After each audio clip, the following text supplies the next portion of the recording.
আচ্ছা, ফার্স্টে দেখো আমাদের কাছে আছে কম্পিউটার বলতে আমরা কি বুঝি। এখানে বলেছে কম্পিউটার শব্দটি ইংরেজি, এর সাধারণ অর্থ হচ্ছে গণনাকারী যন্ত্র। মানে যে ডিভাইসের সাহায্যে আমরা যা কিছু গণনামূলক কাজ করতে পারি তাকে আমরা কম্পিউটার বলতে পারি। ল্যাটিন কম্পিউট শব্দ থেকে কম্পিউটারের শব্দটা আবিষ্কৃত হয়েছে। প্রথম দিকে কম্পিউটার শুধু গাণিতিক হিসেবে ব্যবহার করা হতো, মানে যত রকমের ম্যাথমেটিক্যাল ক্যালকুলেশন সেগুলো আমরা কম্পিউটারের মাধ্যমে করতাম। কিন্তু বর্তমানে বিভিন্ন সফটওয়্যারের মাধ্যমে প্রতিদিন এর বহুমুখী ব্যবহার হচ্ছে। এক্সেলের সাহায্যে আমরা নানা রকমের ডেটামূলক কাজ করতে পারি, পাওয়ার পয়েন্টের মাধ্যমে আমরা প্রেজেন্টেশন করতে পারি, ওয়ার্ডের মধ্যে নানা রকম আমরা টেক্সট ফরম্যাটিং এছাড়াও আরও অনেক বিষয় কাজ করতে পারি। মানে যতদিন যাচ্ছে কম্পিউটারের ইউজেজ তত বেড়ে চলেছে, তার অ্যাডভান্টেজেসও বেড়ে চলেছে। কম্পিউটারের আবিষ্কারককে, কম্পিউটারের আবিষ্কারক হচ্ছে বিজ্ঞানী চার্লস ব্যাবেজ। আচ্ছা, বর্তমানে কম্পিউটারের ব্যবহার কোথায় কোথায় হয় দেখো কি কি লেখা আছে। শিক্ষা, চিকিৎসা, গবেষণা, যোগাযোগ, ব্যবসা, অফিস, প্রশাসনিক, সামরিক ইত্যাদি ক্ষেত্রে কম্পিউটার ব্যবহার করা হয়ে থাকে। মানে এমন কোনো ক্ষেত্র নেই যেখানে কম্পিউটারটা ইউজ হচ্ছে না। তাই আমাদের দৈনন্দিন জীবনে আমরা যেখানেই কাজে যাই আমাদের কিন্তু কম্পিউটারটা জানা মাস্ট। অ্যাটলিস্ট বেসিকটুকু তো আমাদের জানতেই হবে, নাহলে কিন্তু আমরা সার্ভাইভ করতে পারবো না। ঠিক আছে, তো আমরা এখন নেক্সট স্লাইডে যাচ্ছি। দেখো কম্পিউটারের সংযোগ বা কানেকশনের পরিচিতি। কম্পিউটারের মধ্যে কি কি কানেকশন আমরা দিই বা কি কি কানেক্টর ইউজ হয়। এক নম্বর হচ্ছে পাওয়ার কর্ড। কম্পিউটারে বিদ্যুৎ প্রবাহ প্রদানের একটিমাত্র পথ। মানে কম্পিউটারের মধ্যে একটা পথ থাকে যেখান থেকে আমরা ইলেকট্রিসিটি পাস করি, সেই পথটাকে বলছি আমরা পাওয়ার কর্ড। এখানে পাওয়ার কর্ডটি প্রবেশ করিয়ে বিদ্যুৎ সংযোগ করাতে হবে। মানে আমরা যদি কম্পিউটারের পিছনে দেখি একটা পোর্ট যায়, সেইখানে পাওয়ার কোডটা দেওয়া মাত্রই কম্পিউটারে কী হয়, ইলেকট্রিসিটি নিয়ে নেয়। সেকেন্ড হচ্ছে মাউস।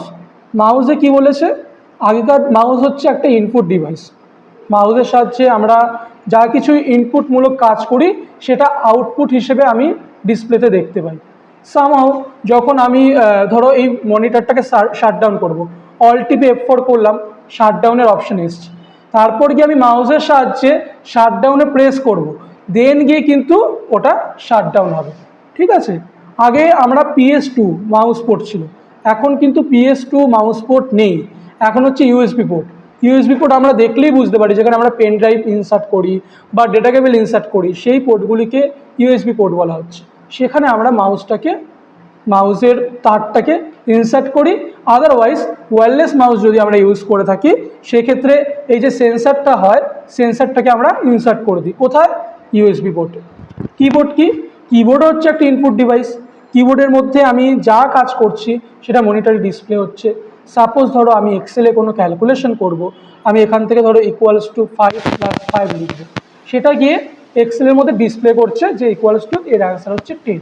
ঠিক আছে, কিবোর্ডকেও তাই বলেছে, আগে PS/2 মাউস কিবোর্ড ইউজ হতো, এখন কিন্তু তা না, এখন সব কিছুই আমরা ইউএসবি পোর্টের মাধ্যমে করছি, কারণ ইউএসবি পোর্টের মাধ্যমে একদম নির্ভুল আর দ্রুতভাবে কাজ হয়। বোঝা গেছে? Next slide. এইবার ইউএসবি পোর্টটাকে আমরা ডিটেলে জানব। বর্তমানে কম্পিউটারে সব থেকে বেশি ব্যবহৃত হয় এই পোর্টটি। কোন পোর্টটি? ইউএসবি পোর্টটি। ঠিক আছে, এই যে ইউএসবি পোর্ট, এখানে আমি যে সেন্সারটা লাগিয়ে রেখেছি এটা ইউএসবি পোর্ট। বোঝা যাচ্ছে? এইবার দেখো এর পুরো নাম হচ্ছে ইউনিভার্সাল সিরিয়াল বাস। তাহলে ইউএসবির পুরো নাম কি? Universal serial bus. খুব সহজে যে কোনো ড্রাইভ বা ডিভাইসে পোর্টের মাধ্যমে ব্যবহার করা যায়, যেমন pen drive, Bluetooth, card reader, modem, keyboard, mouse, printer, scanner. মানে এত কিছু জিনিস আমি ইউএসবি পোর্টের মাধ্যমে ব্যবহার করতে পারি। কিভাবে পারি? কিভাবে আমি ব্যবহার করতে পারি? ধরো আমি এই যে মাউসটা রান করছে বা এই কিবোর্ডটাকে আমি রান করছি, কীভাবে পারছি? এর মধ্যে একটা সেন্সার ছিল, এই সেন্সারটা আমি ইউএসবি পোর্টের মাধ্যমে ঢুকিয়ে দিয়েছি, ইউএসবি পোর্টের মধ্যে ঢুকিয়ে দিয়েছি, তাই গিয়ে কিন্তু এই ইউএসবি পোর্ট অ্যান্ড কিবোর্ডটা কাজ করছে। এরকমই তোমার প্রিন্টার বলো, আর কি আছে, মডেম বলো, ব্লুটুথ বলো, কার্ড রিডারটাকে আমি ধরো এখানে ইনসার্ট করে দিলাম, দেন আমি ফোনের এসডি কার্ডটাকে কার্ড রিডারের মধ্যে পুট করে দিলাম। ফোনের এসডি কার্ড বা মেমোরি কার্ডে যা কিছু ডকুমেন্টস ছিল সব কিন্তু ইউএসবি পোর্টে আমি দেখতে পাচ্ছি, মানে কম্পিউটারের ডিসপ্লেতে শো করতে পারছি। কী কারণে? ইউএসবি পোর্টটার মধ্যে কানেক্ট করতে পারছি বলে। Network port. এই পোর্টের মাধ্যমে নেটওয়ার্কিং সংযোগ দেওয়া হয়। বাড়িতে যদি আমরা ওয়াইফাই ইনস্টল করি তাহলে দেখবে ওয়াইফাই থেকে একটা তার এসে আমি কম্পিউটারের ইউএসবি পোর্টে কানেক্ট করে দিই, ওটাই হচ্ছে তোমার নেটওয়ার্ক পোর্ট। এছাড়াও আমরা যদি ওয়াইফাই অ্যাডাপ্টার ইউজ করি তাহলে আমি কোনো তার নিতে হবে না, তারবিহীনভাবেই আমি নেটওয়ার্কটাকে অ্যাক্সেস করতে পারি। এই ধরো দেখো, যেমন পিসি টু পিসি, পিসি টু টিএসটি, পিসি টু ওয়াইফাই। সিরিয়াল কম পোর্টসের অত ব্যবহার নেই, তাই আমি এই ব্যবহারে যাব না। অডিও পোর্ট খুবই সোজা। অডিও পোর্ট হচ্ছে কি, তোমার একটা কম্পিউটার রয়েছে, তুমি মার্কেট থেকে বা অনলাইন থেকে স্পিকার কিনলে, স্পিকারের পোর্টটা তুমি গিয়ে অডিও পোর্টের মধ্যে লাগিয়ে দিলে, দেন তুমি কোনো গান টান চালালে বা কোনো ভয়েস রেকর্ডিং চালালে বা কোনো কলিং করলে সেগুলো তুমি স্পিকারের মাধ্যমে শুনতে পাচ্ছ। এটা বেসিক্যালি একটা আউটপুট ডিভাইস, বুঝে গেলে? স্পিকারটা, অডিও পোর্টটা নয় কিন্তু, ঠিক আছে? অডিও পোর্ট হচ্ছে শুধু স্পিকারটা কানেক্ট করার কাজে লাগছে।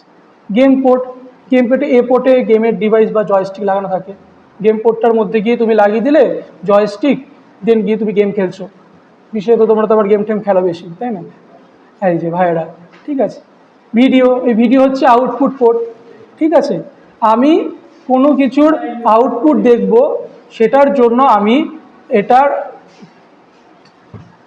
ইউজ করে থাকি। ভিডিও পজ করো, পজ করো। দেখো ভিডিও পোর্টটা কি, এই পোর্ট দিয়ে ভিডিও আউটপুট হয়ে থাকে। এর সাথে মনিটরের সংযোগ করা হয় বলেই মনিটরে ভিডিও প্রদর্শিত হয়। মানে মনিটর থেকে একটা কেবিল আমি ভিডিও পোর্টে দিয়ে দিলাম, দেন আমি যেই ভিডিওটা এখানে প্লে করছি সেটা গিয়ে আমি মনিটরে দেখতে পাচ্ছি। তাছাড়া এই পোর্টে টিভি কার্ড ও প্রজেক্টর সংযোগ হিসেবে ব্যবহার করা হয়। প্রজেক্টর দিয়ে কোনো কিছু ডিসপ্লে করার ক্ষেত্রেও আমি ভিডিও পোর্টটা ইউজ করে থাকি। বোঝা গেল? এবার কম্পিউটারের যন্ত্রাংশের পরিচিতি। মাউস সম্বন্ধে আমরা আগে জেনেছি, কিবোর্ড সম্বন্ধে আমরা আগে জেনেছি, মনিটরটা আমরা একটুখানি জেনে নিই। আধুনিক কম্পিউটারে মনিটর হচ্ছে গুরুত্বপূর্ণ output device. Monitor output device কেন? আমরা কিবোর্ড বা মাউসের মাধ্যমে যাই ইনপুট করি না কেন সেটা আউটপুট হিসেবে মনিটরে রিফ্লেক্ট হয়। That's why monitor is a output device. Okay, monitor ছাড়া কম্পিউটার চিন্তা করা যায় না। বাজারে বিভিন্ন সাইজ কালারের মনিটর পাওয়া যায়, অনেক সাইজের হয়, তোমার 17 ইঞ্চি হয়, 15 ইঞ্চি হয়, 18.5 ইঞ্চি হয়। বর্তমানে সিআরটি মনিটরের ব্যবহার ও কত আর কমে গেছে। ওই টিভির মতো দেখতে যেই মনিটরগুলো, ওগুলো এখন ইউজ হয় না। এখন সকলে সৌন্দর্যবোধক এলসিডি বা এলইডি মনিটর, এলইডি মনিটর সব থেকে বেস্ট, দেন আসে এলসিডি। সিআরটি মনিটরের ব্যবহার অতটা বেশি নেই। প্রিন্টার, প্রিন্টার একটা আউটপুট ডিভাইস। এর মাধ্যমে লেখা বা ছবি কাগজে মুদ্রিত হয়, মানে প্রিন্ট হয়। আমি যা কিছু লিখছি বা যা কিছু ছবি দিচ্ছি ওটা প্রিন্টার প্রিন্ট করে বের করে দিচ্ছে আমাকে। মানে আমি যা ইনপুট দিচ্ছি সেটাই আমাকে প্রিন্টার আউটপুট হিসেবে বের করে দিচ্ছে। That's why printer is a output device, ঠিক আছে? বাজারে কাজের ভিন্নতা অনুযায়ী বহু ধরনের প্রিন্টার পাওয়া যায়। ইনজেক্ট বা ডট প্রিন্টার, লেজার প্রিন্টার, এগুলি সম্বন্ধে আমরা আস্তে আস্তে আরও ডিটেলসে জানবো, ঠিক আছে? অনেক প্রিন্টারের সাথে স্ক্যানার সংযুক্ত থাকে, কোনো কিছু স্ক্যান করতে হবে, সেই কারণে স্ক্যানারটাকে আমি কানেক্ট করে রাখলাম প্রিন্টারের মধ্যে। ব্যবহারকারীর প্রয়োজন অনুযায়ী এক বা একাধিক প্রিন্টার তার পিসিতে ব্যবহার করতে থাকে। মানে আমি একটা কম্পিউটারে যে একটাই প্রিন্টার কানেক্ট করতে পারবো এমন না, আমি তা দুটো বা তিনটেও প্রিন্টার কানেক্ট করতে পারবো। স্পিকার, এটি একটি অডিও আউটপুট ডিভাইস, পিসি বা ল্যাপটপে কানেক্ট করে অডিও এবং ভিডিও সাউন্ড তৈরি করে। এটা আউটপুট ডিভাইস কেন? আমি স্পিকার লাগিয়ে দিলাম, একটা ভিডিও চালিয়ে দিলাম বা অডিও চালিয়ে দিলাম, তার যে সাউন্ডটা সেটা আউটপুট হিসেবে স্পিকার থেকে বেরোচ্ছে, আমি কানে শুনতে পাচ্ছি। এই কারণে এটা হচ্ছে কি একটা আউটপুট ডিভাইস।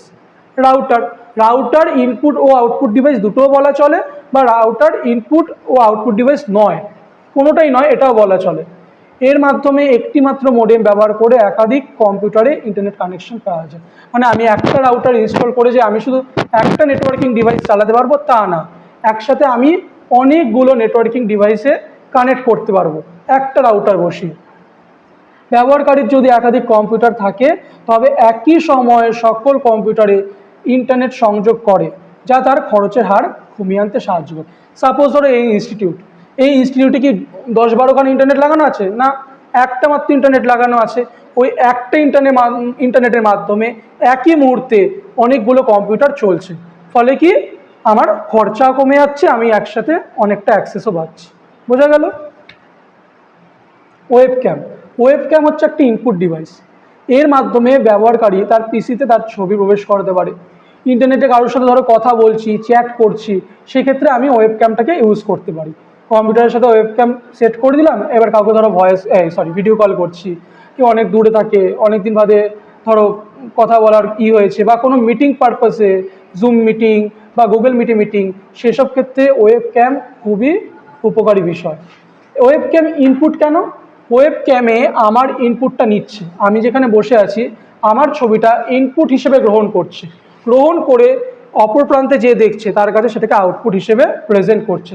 এই কারণে ওয়েব ক্যাম হচ্ছে আউটপুট ডিভাইস, ইনপুট ডিভাইস। এবার হচ্ছে পেন ড্রাইভ আমরা সবেই মোটামুটি ইউজ করেছি। পেন ড্রাইভের আরেকটা নাম হচ্ছে ফ্ল্যাশ ড্রাইভ। এটা একটা ডেটা ট্রান্সফার ডিভাইস। কেন? কম্পিউটার থেকে কিছু ডেটা নিয়ে আমি পেন ড্রাইভে দিতে পারি, আবার পেন ড্রাইভে যদি আগে থেকে কোনো ডেটা নেওয়া থাকে সেটা আমি পেন ড্রাইভে দিতে পারি। এই দেখো তাই লেখা আছে, এর মাধ্যমে এক পিসি থেকে অন্য পিসিতে ডেটা ট্রান্সফার করবে। ধরো আমি এই কম্পিউটারে পেন ড্রাইভ ইনসার্ট করলাম, ওখান থেকে কিছু ডেটা নিলাম, নিয়ে আমি গিয়ে ওটা অন্য কম্পিউটারে ইনসার্ট করে দিলাম, ইজি। এবার কি সাইজের পেন ড্রাইভ অ্যাভেলেবেল আছে? 1 GB, 2 GB, 4 GB, 8 GB, 16 GB, 32 GB, 64 GB, তারও উপরে।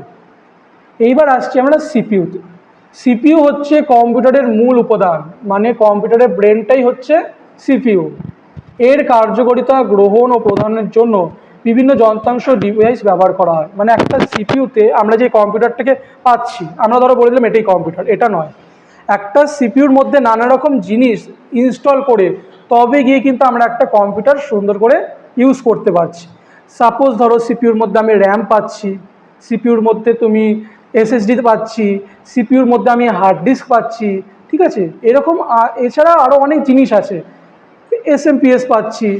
তারপর আমি কম্পিউটারটাকে কিন্তু ভালো মতো ইনস্টল করে কাজগুলি করতে পারবো, আদারওয়াইজ কিন্তু না। দ্যাটস ওয়াই সিপিইউ সব থেকে ইম্পর্টেন্ট, আর এই কারণে এটাকে কম্পিউটারের ব্রেন বলা হয়। সিপিইউর পুরো নাম কি?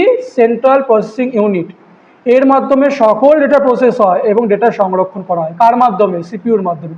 আমরা যা কিছু কাজ করি সেগুলো সব সিপিইউর মাধ্যমে প্রসেস হচ্ছে আর সিপিইউতে সংরক্ষণ হচ্ছে। ইনপুট ডেটা প্রসেসিংয়ের মাধ্যমে আউটপুট প্রদান করাই সিপিইউর কাজ। আমি একটা কিবোর্ডে ইনপুট দিচ্ছি, সেটা সবার আগে সিগন্যাল যাচ্ছে সিপিইউতে, দেন সিপিইউ সেটাকে আউটপুট হিসেবে দেখাচ্ছে। আমি এখানে সিগন্যাল দেওয়ার মতো চলে আসছে না, আমি এখানে যে সিগন্যালটা দিচ্ছি সেটা যাচ্ছে সিপিইউতে, সিপিইউ থেকে দেন যাচ্ছে সেটা কোথায়? কম্পিউটারে। এগুলো আমরা আরও ডিটেলসে জানবো, এটা হচ্ছে বেসিক, তোমাদের বেসিক একটা জাস্ট আইডিয়া না, এটাকে আমরা আস্তে আস্তে আরও ডিটেলসে জানবো, কি করে কোনটার কি কাজ, ঠিক আছে? এগুলো আমরা ডিটেলসে জানবো।